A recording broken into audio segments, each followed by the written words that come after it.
നമസ്കാരം. Raf talk ക്രിക്കറ്റിലേക്ക് അവർക്കും സ്വാഗതം. ജാം പാക്ക്ഡായ ഒരു 12 മന്ത്സാണ് ഇന്ത്യൻ ക്രിക്കറ്റ് പ്രേമികളുടെ മുന്നിലേക്ക് വരുന്നത്. ശരിയാണ്, ഇപ്പോൾ IPL ആണ്. മാർച്ച്, ഏപ്രിൽ, മെയ് മാസങ്ങളിൽ. അത് കഴിഞ്ഞിട്ട് ടീം ഇന്ത്യ നിരവധിയായിട്ടുള്ള സീരീസുകൾ കളിക്കുന്നു. അപ്പോൾ ഈ IPL മുതൽ അടുത്ത IPL വരെയുള്ള കാലഘട്ടത്തിൽ ടീം ഇന്ത്യ കളിക്കുന്ന മത്സരങ്ങൾ നോക്കണം. ഒരു പിടി മത്സരങ്ങൾ ഓൾറെഡി ഇംഗ്ലണ്ടിലും UAEയിലും ബംഗ്ലാദേശിലും ജപ്പാനിലും ഒക്കെ പോയിട്ട് ഇന്ത്യക്ക് കളിക്കാനുണ്ട്. അതുകൂടാതെ 3 സീരീസുകൾ കൂടി അയർലൻഡ്, ശ്രീലങ്ക, സിംബാബ്വെ സീരീസുകൾ കൂടി ആഡ് ചെയ്യപ്പെടാനുള്ള സാധ്യതയും വരുന്നു. മനസ്സിലാക്കാൻ പറ്റിയിട്ടുള്ളത്, ശ്രീലങ്കൻ ക്രിക്കറ്റ് ബോർഡിൻ്റെ ഭാഗത്ത് നിന്ന് ഒരു റിക്വസ്റ്റ് വന്നിട്ടുണ്ട് BCCIക്ക്. അതായത് ഒരു 3 മത്സരങ്ങളുടെ T20I സീരീസ് കളിക്കണം. ശ്രീലങ്കയുടെ ഫ്ലഡ് റിലീഫിന് ഫണ്ട് കണ്ടെത്തുന്നതിന് ഭാഗമായിട്ടാണ്, ഫണ്ട് റൈസറായിട്ടാണ് ഈ സീരീസ് നടത്താൻ അവരിപ്പോൾ റിക്വസ്റ്റ് ചെയ്തിരിക്കുന്നത്. അതായത് അവിടെ കഴിഞ്ഞ നവംബറിൽ സൈക്ലോൺ ഹിറ്റ് ചെയ്തിരുന്നു. ഒരുപാട് ആളുകൾക്ക് നഷ്ടവും മറ്റുമൊക്കെ, ജീവനും സ്വത്തിനുമൊക്കെ നഷ്ടമൊക്കെ വന്നിട്ടുണ്ടായിരുന്ന സ്ഥിതിവിശേഷം ഉണ്ടായിരുന്നു. സോ ഈ ഒരു സീരീസ് നടക്കാനുള്ള സാധ്യത കാണുന്നു. അപ്പോൾ ഈ സീരീസ് എന്ന് പറഞ്ഞാൽ ഇന്ത്യക്ക് അതിന് മുമ്പും ശേഷവും ഒക്കെ മത്സരങ്ങളുണ്ട്. ശ്രീലങ്ക ടൂറിന് പോകുന്നതിന് മുമ്പ് ഇന്ത്യ ഇംഗ്ലണ്ടിലേക്ക് പോകും. ഇംഗ്ലണ്ടിൽ പോയിട്ട് ഇന്ത്യ 3 ODI മത്സരങ്ങളും 5 T20I മത്സരങ്ങളും കളിക്കും. ജൂലൈ 1 മുതൽ ജൂലൈ 19 വരെ ആയിരിക്കും ആ മത്സരങ്ങൾ ഉണ്ടാവുക. അപ്പോൾ അതിന് ഇടയിൽ ഇന്ത്യ അയർലൻഡിലേക്കൊന്ന് പോകാൻ സാധ്യതയുണ്ട്. അതിൽ മനസ്സിലാക്കുന്നത് ഒരു 3 മത്സരങ്ങളുടെ സീരീസ് ഡബ്ലിനിൽ കളിക്കാൻ കഴിയുമോ എന്നുള്ളതാണ് ഇന്ത്യ എക്സ്പ്ലോർ ചെയ്യുന്നത്. അത് ക്രിക്കറ്റ് അയർലൻഡുമായിട്ട് BCCI ഇപ്പോൾ അതുമായി ബന്ധപ്പെട്ടുകൊണ്ട് ചർച്ചകൾ നടത്തുന്നുണ്ട് എന്നാണ് റിപ്പോർട്ട്. അപ്പോൾ അവരെ സപ്പോർട്ട് ചെയ്യുക എന്നുള്ളതിൻ്റെ ഭാഗം കൂടിയായിട്ടാണ് ആ ഡിസ്കഷൻസ് നടക്കുന്നത്. ഡിസ്കഷൻസ് അണ്ടർ വേ എന്നാണ് ഇപ്പോൾ നമ്മളെടുക്കുന്ന സോഴ്സ് ക്രിക്ബസ് ഈ വിഷയത്തിൽ റിപ്പോർട്ട് ചെയ്യുന്നത്. ദെൻ നമുക്കറിയാം, നേരത്തെ അയർലൻഡിലേക്ക് ഇന്ത്യൻ ടീം പോയിട്ടുണ്ട്. 2018-ലും 2022-ലും 2023-ലൊക്കെ ഷോർട്ട് സീരീസുകളിൽ ഡബ്ല്യൂയിൽ കളിച്ചിട്ടുണ്ട്. അതുപോലെ തന്നെ ആ മത്സരങ്ങൾ കളിക്കാനാണിപ്പോൾ പ്ലാൻ ഉള്ളത്. ദെൻ ഇന്ത്യ ഇംഗ്ലണ്ടിലേക്ക് പോകും. അവിടെ സീരീസ് കളിക്കുന്നുണ്ട്. അതുപോലെ തന്നെ ഹോം സീരീസ് അഗെയിൻസ്റ്റ് അഫ്ഗാനിസ്ഥാൻ വരുന്നു. അവിടെ ഒരു ടെസ്റ്റും, അതായത് ഈ അഫ്ഗാനിസ്ഥാനെതിരെയുള്ള കളിയിൽ നമ്മുടെ നാട്ടിൽ ഒരു ടെസ്റ്റും 3 ഏകദിന മത്സരങ്ങളുമാണ് കളിക്കുന്നത്. ജൂൺ 6 മുതൽ ജൂൺ 20 വരെയുള്ള ഒരു വിൻഡോ ആണ് അതിനുവേണ്ടി കണ്ടിട്ടുണ്ടായിരുന്നത്. അപ്പോൾ ഇവിടെ നമുക്ക് മനസ്സിലാക്കാൻ കഴിയുന്നത്, ശ്രീലങ്ക ടൂറ്, അതുപോലെ ഇംഗ്ലണ്ട് ടൂറ്, അതുപോലെ തന്നെ അഫ്ഗാനിസ്ഥാനെതിരെയുള്ള സീരീസ് ഇന്ത്യയിൽ വെച്ച് നടക്കുന്നത്, ഇതൊക്കെ ഈ ഒരു കുറഞ്ഞ സമയം കൊണ്ടാണ് നടക്കേണ്ടത്. അപ്പോൾ ആദ്യം വരുന്ന അഫ്ഗാനിസ്ഥാൻ്റെ സീരീസ് ആയിരിക്കും എന്ന് വേണം മനസ്സിലാക്കാൻ. അതിനുശേഷം സ്വാഭാവികമായിട്ടും ശ്രീലങ്ക സീരീസിന് ശേഷം കുറേ ഷെഡ്യൂളിംഗ് ആയിട്ടുള്ള പ്രശ്നങ്ങൾ നേരിടുന്നുണ്ട്. 3 മത്സരങ്ങൾ T20I സീരീസ് അഫ്ഗാനിസ്ഥാനെതിരെ ഷെഡ്യൂൾ ചെയ്തിട്ടുണ്ട് യുണൈറ്റഡ് അറബ് എമിറേറ്റ്സിൽ സെപ്റ്റംബറിൽ. അത് തീർച്ചയായിട്ടും ഒരു ബിസി മന്തായിരിക്കും സെപ്റ്റംബറിൽ ഇന്ത്യൻ ടീമിനുണ്ടാവുക എന്നാണ് മനസ്സിലാക്കാൻ പറ്റുന്നത്.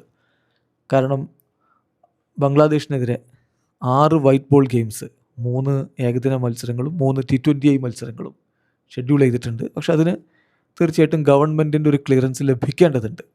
ഇപ്പോൾ ഡിപ്ലോമാറ്റിക് ടെൻഷൻസും ഈ 2 രാജ്യങ്ങൾ തമ്മിൽ നിൽക്കുന്നത് കൊണ്ട് ഗവൺമെൻറ് ക്ലിയറൻസ് കിട്ടിയാലാണ് ആ കളി നടക്കുക. അതേസമയം തന്നെ ഒരു ഷോർട്ട് വിസിറ്റ് സിംബാബ്വേയിലേക്ക് 3 മത്സരങ്ങൾ കളിക്കാൻ വേണ്ടിയിട്ട്, T20I സീരീസ് കളിക്കാൻ വേണ്ടി ഇന്ത്യ ഇപ്പോൾ പ്ലാൻ ചെയ്യുന്നുണ്ട്. അത് ചർച്ച നടന്നുകൊണ്ടിരിക്കുന്നേ ഉള്ളൂ. ഇതുവരെ കൺഫേം ചെയ്തിട്ടില്ല. സെപ്റ്റംബറിൽ തന്നെ ആ കളി നടന്നേക്കും എന്നാണ് റിപ്പോർട്ട്. എന്നാൽ അതേ സമയം തന്നെയാണ് വെസ്റ്റ് ഇൻഡീസ് ഇന്ത്യയിലേക്ക് വരുന്നത്. എന്ന് പറഞ്ഞാൽ 3 ഏകദിന മത്സരങ്ങളും 5 T20I മത്സരങ്ങളുമാണ് ആ സീരീസിൽ കളിക്കാനുള്ളത്. അപ്പോൾ 8 മത്സരങ്ങളുടെ സീരീസ് അത് സെപ്റ്റംബർ മുതലങ്ങ് ഒക്ടോബർ വരെ എക്സ്റ്റെൻഡ് ചെയ്യപ്പെടും എന്നാണ് പ്രതീക്ഷിക്കുന്നത്. അതോടൊപ്പം തന്നെയാണ് ഏഷ്യൻ ഗെയിംസിലെ മത്സരങ്ങളുള്ളത്. സെപ്റ്റംബർ 19 മുതൽ ഒക്ടോബർ 4 വരെ നഗോയ, ജപ്പാനിലാണ് ആ കളി നടക്കുന്നത്. ഇപ്പോൾ നിലവിൽ ഏഷ്യൻ ഗെയിംസിൽ ഗോൾഡ് മെഡൽ വിന്നറാണ് ടീം ഇന്ത്യ. അപ്പോൾ അതുകൊണ്ട് തന്നെ അത് ഡിഫെൻഡ് ചെയ്യേണ്ടതുണ്ട്. ഗോൾഡ് മെഡൽ നമുക്ക് ഡിഫെൻഡ് ചെയ്യണം. അപ്പോൾ അതിനുവേണ്ടി അങ്ങോട്ടേക്കും T20 ഫോർമാറ്റിലാണ് അവിടെ കളി, അങ്ങോട്ടേക്കും നമ്മൾ T20 ടീമിനെ അയക്കണം. കഴിഞ്ഞ തവണ 2ാം നിര ടീമിനെയാണ് അയച്ചിരുന്നത്. ഏതായാലും അത് സെപ്റ്റംബർ 25 മുതൽ ഒക്ടോബർ 3 വരെ ഉള്ള കാലഘട്ടത്തിലാണ് ഇതിനിടക്ക് മത്സരങ്ങൾ ഉണ്ടാവുക എന്നാണ്. അതായത് ഏഷ്യൻ ഗെയിംസ് ഷെഡ്യൂൾ ചെയ്തിട്ടുള്ളത് സെപ്റ്റംബർ 19 മുതൽ ഒക്ടോബർ 4 വരെയാണ്. അപ്പോൾ അതിൽ ക്രിക്കറ്റ് മത്സരങ്ങൾ സെപ്റ്റംബർ 25 മുതൽ ഒക്ടോബർ 3 വരെ നടന്നേക്കും. അപ്പോൾ അങ്ങനെ സംഭവിക്കുമ്പോൾ ജപ്പാനിലേക്ക് നമ്മുടെ T20 ടീമും പോവും.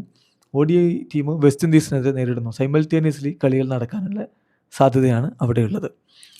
ദെൻ ഇന്ത്യ ന്യൂസിലാൻഡിലേക്ക് എത്തും ഒക്ടോബർ 18 ഒരു ഫുൾ ടൂർ എന്ന് പറഞ്ഞാൽ 5 ഏകദിന മത്സരങ്ങൾ, 5 T20 മത്സരങ്ങൾ, 2 ടെസ്റ്റ് മത്സരങ്ങൾ.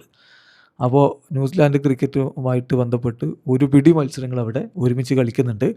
അപ്പോൾ ഇതിലിപ്പം 5 ഏകദിന മത്സരങ്ങൾ എന്ന് പറഞ്ഞാൽ ആദ്യം 3 ഏകദിന മത്സരങ്ങളാണ് ഷെഡ്യൂൾ ചെയ്തിരുന്നത്. പക്ഷേ ഇപ്പോൾ അത് 5 എണ്ണമാക്കി മാറ്റാൻ വേണ്ടി ന്യൂസിലാൻഡ് ക്രിക്കറ്റുമായിട്ട് ഇന്ത്യ ബന്ധപ്പെട്ടിട്ട് ആ രൂപത്തിലേക്ക് മാറ്റിയിട്ടുണ്ട് എന്നാണ് ലഭിക്കുന്ന റിപ്പോർട്ട്.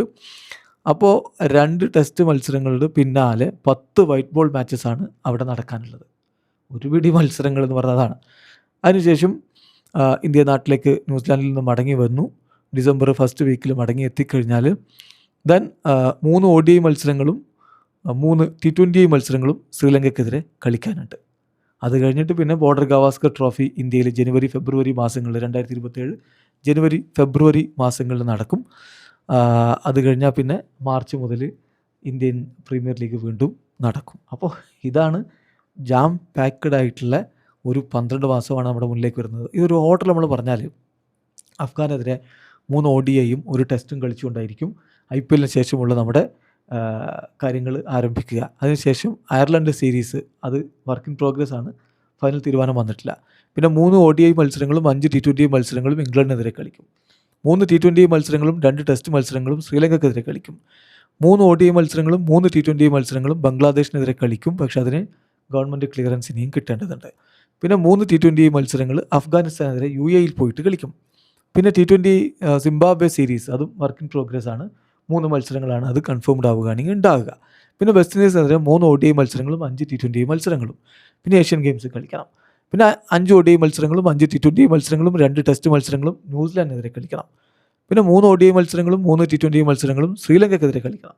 പിന്നെ 5 ടെസ്റ്റ് മത്സരങ്ങൾ ഓസ്ട്രേലിയക്കെതിരെ കളിക്കണം. അപ്പോൾ ഇത്രയും കളികളുടെ ഒരു ചാകര നമ്മുടെ മുന്നിലേക്ക് വരുന്നു എന്നർത്ഥം. വീഡിയോ അവസാനിക്കുന്നു. ക്രിക്കറ്റ് ലോകത്തെ കൂടുതൽ വിശേഷങ്ങളുമായി റഫ്ലക്സിൽ എത്താം.